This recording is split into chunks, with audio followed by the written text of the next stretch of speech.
हम सभी यहाँ इस उपलक्ष्य में इकट्ठे हुए हैं, तो आपने सुना होगा कि अपने संघर्ष को अपना जुनून बना लो, अपने संघर्ष को अपना जुनून बना लो जब तक कि वो आपकी कहानी ना लिखे।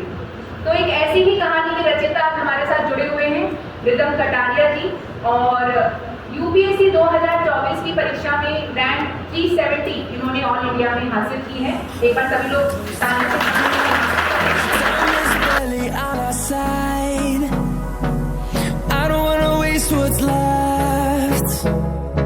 The storms we chase are leading us, and love is all we'll ever trust.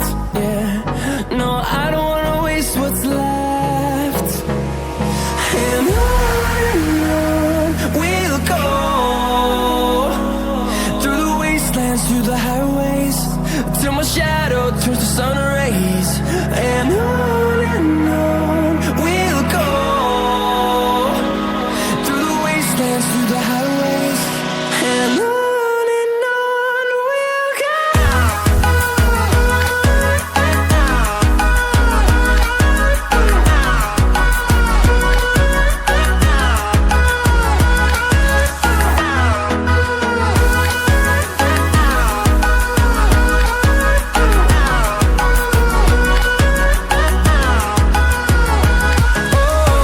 we'll go. Finding life along sir के बारे में वैसे तो हम लोग खुद उनके मुंह से जानेंगे, थोड़ा एक छोटा सा इंट्रोडक्शन मैं आपको देना चाहूँगी कि सर की जो प्रारंभिक शिक्षा है वो सिरोही में हुई थी। इकलौता राजस्थान का हिल स्टेशन वाला जिला सिरोही, जहाँ माउंट आबू है, खूबसूरत शहर। और उसके बाद सर की एजुकेशन जो है जयपुर में हुई, अलग अलग विद्यालयों में स्कूल में सर पढ़े हैं, जैसे परिवार स्कूल में सर पढ़े हैं। उसके बाद सर ने लखनऊ नेशनल लॉ यूनिवर्सिटी से लॉ भी पढ़ी है। एंड उसके बाद अपने पिताजी की मृत्यु के संघर्षों से खेलते हुए और उनको झेलते हुए अपनी माँ की प्रेरणा से, अपने नाना जी की प्रेरणा से, जो साक्षात हमारे सामने आज मौजूद भी हैं, उनकी प्रेरणा से सर ने अपनी सिविल सेवा की तैयारी शुरू की। और आज उन्होंने उनकी प्रेरणा को, उनकी मेहनत को और स्वयं की मेहनत को हासिल कर लिया, सिद्ध कर दिया कि उन्होंने पूरे भारत में 370 की रैंक जो है हासिल की। तो मैं सर से निवेदन करूँगी कि सर प्लीज स्टेज पर आएँ और हमारे सबसे प्यारे इनको अपनी जर्नी और आगे की तैयारी में बात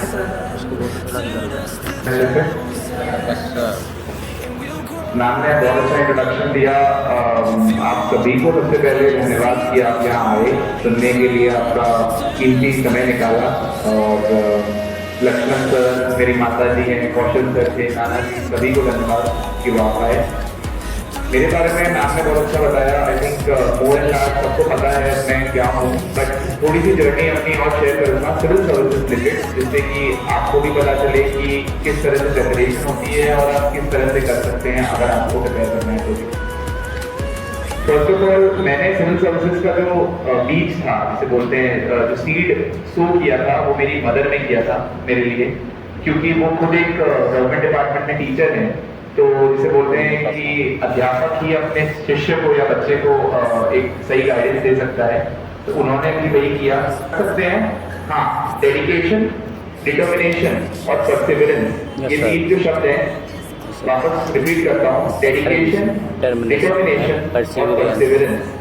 अगर ये है आप में, तो मुझे नहीं लगता कोई भी इस दुनिया की शक्ति, इस संसार की शक्ति आपको रोक सकती है सिविल सर्विसेज को क्रैक करने में और एक बहुत ही अच्छी रैंक पाने में, और आईएएस या आईपीएस जो भी आप बनना चाहें वो बनने में।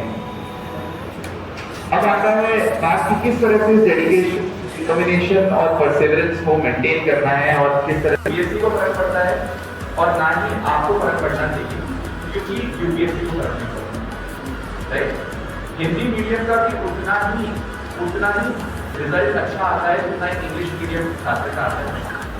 उतने ही गरीब घर से, गरीब मतलब बैकग्राउंड से लोग क्रैक करते हैं जिनकी अमीर या फिर एक अच्छे प्रिविलेज हमारे लिए भी, जो कि उनके साथ इस तरह से लेते हैं, क्योंकि हमें उस बैच में रहने का मौका मिलेगा जहाँ से बहुत ही मतलब जिसे बोलते हैं अंडर प्रिविलेज बैकग्राउंड से अगर कोई बच्चा आता है और एक कैंडिडेट आता है वो क्रैक कर पाता है, राइट। वीरदेव है और बहुत सारे, मतलब आज तो 2024 का बैच में सेलेक्ट हुआ हूँ, बट आज से पहले जितने भी साल की सिविल सर्विसेज की जर्नी है उसमें बहुत अलग अलग बैकग्राउंड से बच्चे सेलेक्ट हुए हैं। कोई ऑटो चालक का बेटा है या बेटी है, कोई प्लम्बर का बेटा या बेटी है।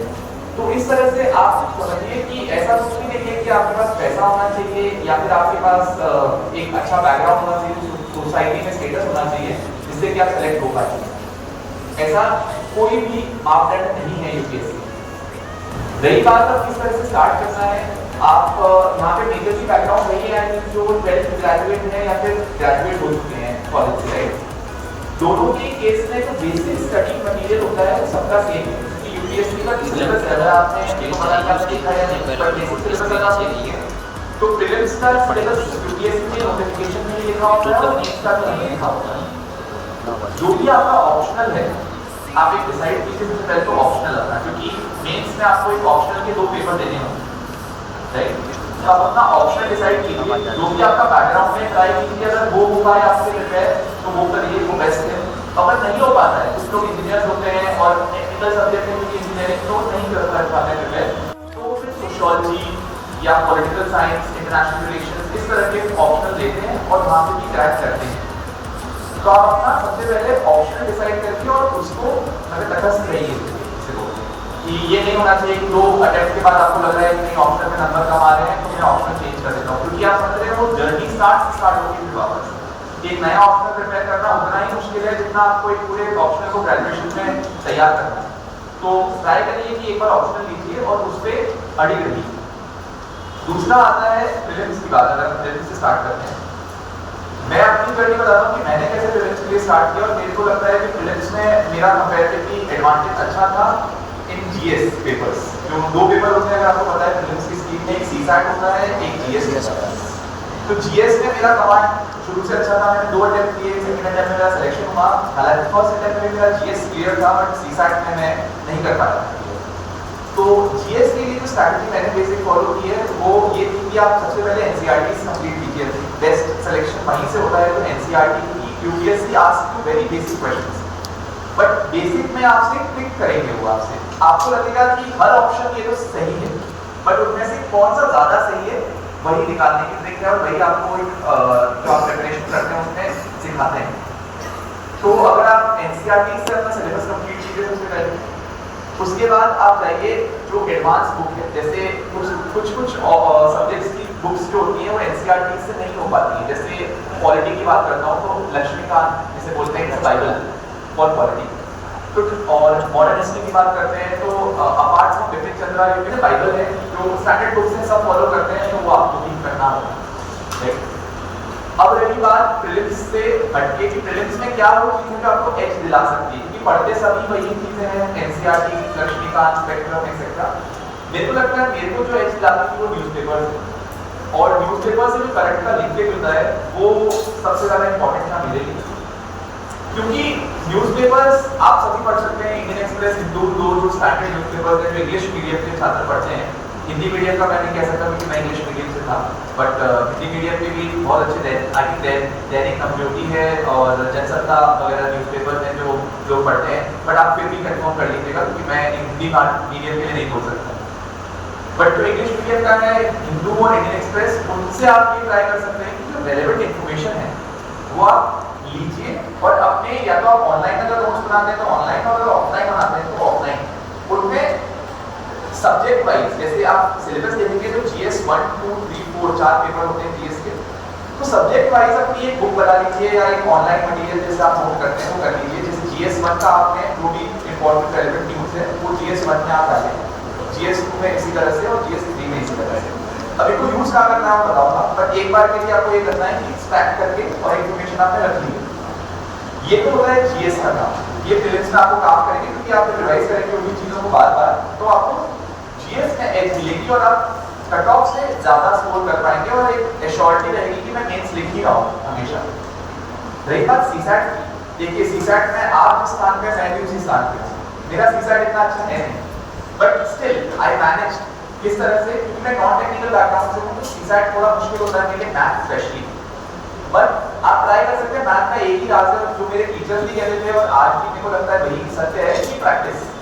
Maths is all about practice. अगर आप प्रैक्टिस करते रहेंगे बार-बार उसी चीज को तो आई थिंक मैथ्स में आपको एज मिलेगा। और कुछ क्वेश्चंस की एलिमेंट्री लेवल के होते हैं बट ट्रिकी होते हैं। अगर आप 2023 का सीसैट पेपर देखेंगे it is one of the toughest papers 2023 का सीसैट। अगर आप 23 का सीसैट कंफर्टेबली क्लियर कर पा रहे हैं जो कट ऑफ होती है 66.66 तो I think you are in a good space है ना। उसके बाद आपको सिर्फ सीसैट को प्रैक्टिस करने की जरूरत है ना कि नई चीजें लर्न करने की या नई चीजों को बनाने की। बट अगर आप 23 का सीसैट नहीं कर पाते क्लियर, आप एक बार लगा के देखिए पेपर अपने घर में और अगर आप कर पाते हैं क्लियर तो बहुत अच्छी बात है। अगर नहीं कर पा रहे तो आपको मैथ्स के लिए स्पेशलाइज आपको मतलब आप फिगर आउट करिए कैसे। मैंने यूट्यूब से पढ़ा बहुत सारी चीजें, आप किसी और मटेरियल से पढ़ सकते हैं जिस तरह से भी आप पढ़ना चाहें वो पढ़ें। बट मैथ्स को अपना एक अच्छा वेपन बनाइए जिससे कि आप सीसैट क्लियर कर पाएं। क्योंकि सीसैट रुकेगा तो आप मेंस भी नहीं दे पाएंगे ना इंटरव्यू और ना फाइनल सिलेक्शन सीरीज बात है। तो सीसैट एक बेसिक मतलब जैसे बोलते हैं एलिमिनेशन टेक्निक हो गई है आजकल की। बहुत सारे बच्चे सीसैट में रुक जाते हैं ना कि जीएस का पेपर भी चेक नहीं हो पाता है। अब दूसरी बात आती है मेंस के ऊपर। ये जब हो गया आपका प्रीलिम्स का, प्रीलिम्स और मेंस में रफली 90 डेज का गैप होता है।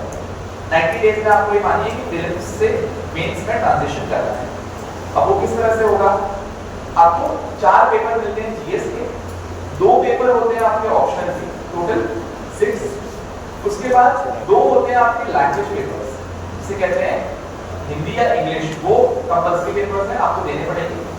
और उसमें एक बेसिक कट ऑफ होती है क्लियर करनी होती है। उसके नंबर ना ही जुड़ते हैं आपके फाइनल रिजल्ट में ना ही उससे कोई फर्क पड़ता है। But basic cut off clear करनी पड़ेगी तभी जाके आपके जीएस के पेपर चेक होंगे।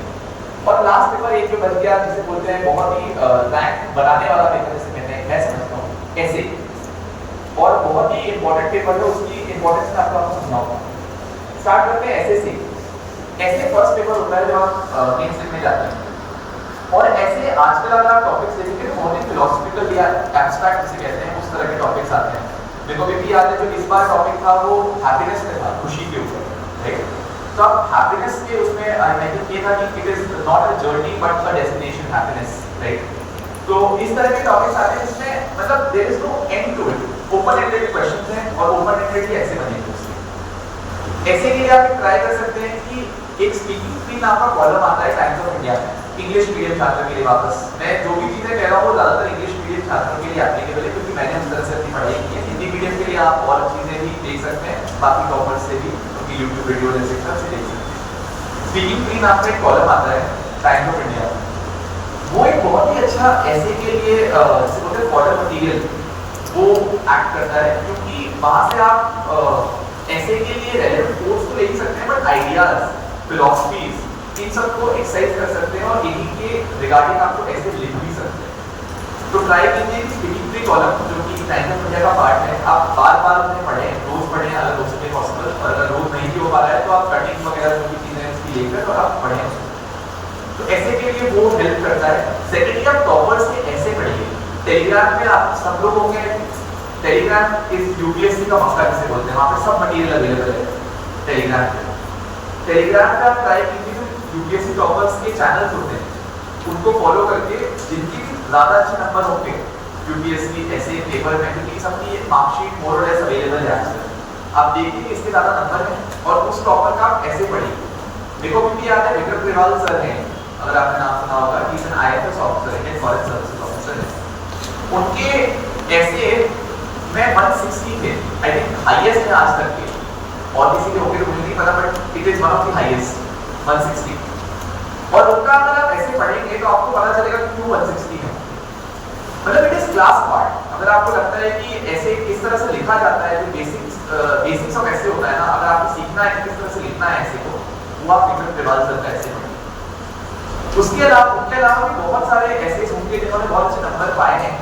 शुभम जैन सर हैं और बहुत सारे टॉपर्स हैं जिन्होंने मतलब बहुत अच्छे ऐसे लिखे हैं और बहुत अच्छे नंबर प्राप्त भी हुए हैं। तो आप उनके ऐसे पढ़िए और देखिए कि क्या उन्होंने अलग किया होगा जो मैं अपने ऐसे में इंक्लूड कर सकता हूँ। तो ऐसे की स्ट्रैटेजी इस तरह से रहती है कि आप टॉपर्स की कॉपीज पढ़िए और एक स्पीकिंग कॉलम जो मैंने फॉलो किया आप वो कर सकते हैं फॉलो। आई थिंक उससे आपका ऐसे का